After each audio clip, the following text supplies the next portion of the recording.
Wars cost money, but this one is costing the Gulf almost everything, it seems. Their oil revenues have frozen, their tourist bookings have been cancelled by tens of thousands of people, and air defense bills are running into billions of dollars. The war is bleeding Gulf economies. And Goldman Sachs has put a number to it, 14%. That's how much the economies of Qatar and Kuwait could shrink this year. 14% is a significant figure. Other Gulf states like Saudi Arabia, the UAE and Iraq have also been hit. The last time they suffered damage on this scale was back in the 1990s when Iraq invaded Kuwait. It was in the early 90s. When that war broke out, global oil markets went into free fall, and now we are seeing a repeat of that. If this conflict continues through April, if oil supplies remain disrupted for 2 months, Qatar and Kuwait will lose 14% of their GDP. What about Saudi Arabia? They stand to lose around 3%. The UAE could shrink by around 5%. That is the estimate of Goldman Sachs. Saudi Arabia and the UAE will suffer less because they have the infrastructure to reroute some of their oil exports. But they cannot rewire the entire supply chain, so their oil revenues will also take a beating. Now remember, oil is the biggest source of cash for Gulf countries. So far, they've lost more than $15 billion due to the war, because they're not being able to sell their oil, $15 billion. Saudi Arabia alone has lost some $4.5 billion. Same with Kuwait and Qatar. They have declared force majeure on their energy contracts. Now, force majeure is a legal clause. It allows these countries to suspend oil contracts. When circumstances are beyond their control, when they cannot make oil deliveries, they can suspend contracts. It's like a legal lifeline. Kuwait and Qatar are trying to protect themselves to avoid paying penalties because of the war. But this is short-term protection. If the oil business remains shut, the losses will keep mounting.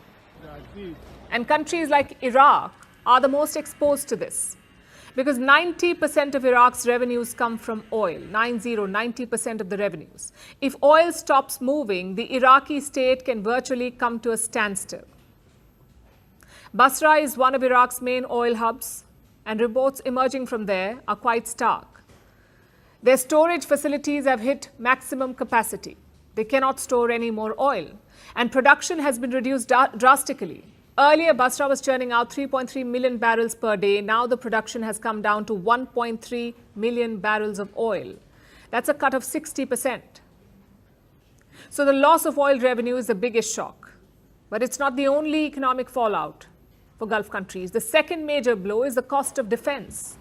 Iran has been striking them with drones and missiles. To defend themselves, these Gulf countries have deployed missile defense systems. And these systems are not cheap. Most Gulf nations are using the Patriot system. It is one of the most advanced air defense systems in the world. It uses missiles to shoot down drones. But this is a very expensive system to fire. One interceptor missile costs anywhere between $3 to $5 million. One interceptor missile, $3 to $5 million. One Iranian drone costs less than $50,000. So Gulf countries are spending $4 million per missile to bring down a $50,000 drone. And the bills keep piling up. Take the UAE, for example. The UAE has spent anywhere between $1.3 to $2.6 billion on air defense alone. Up to $2.6 billion. This is 13 times more than what Iran is spending on launching attacks. In Kuwait, they've spent between $800 million to $1.5 billion on air defense. Qatar has spent $600 to $900 million. And these costs will only rise because Iran is showing no signs of easing the attacks. So that is the second fallout, the rising cost of defense. The third fallout is from tourism. The Gulf has spent decades building itself into a global travel destination. These cities were designed to attract the world. But now that revenue is under severe strain. West Asia's tourism industry is losing big money, about $600 million a day.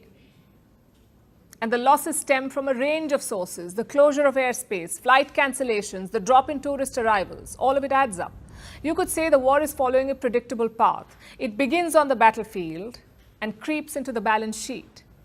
And this damage will take much longer to recover from.